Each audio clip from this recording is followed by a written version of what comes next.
Hindi ka ba nakakarinig sa side mo naman na di ka na lang mag-asawa ng totoong ano, ganyan pa? I mean, yung alam mo yung normal bashing, how do you handle it? Actually, ang hirap i-prove sa tao kung ano yung gusto mo at magpapasaya sa'yo.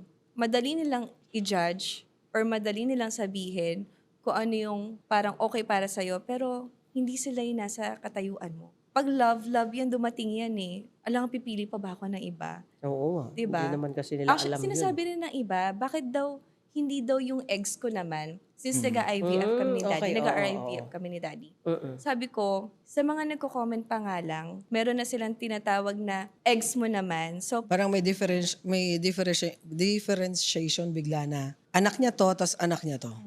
Ano mahirap 'no, yun sa mga bata. oo, Perspective niyo yan eh. Maybe sa inyo nagmamatter yung eggs.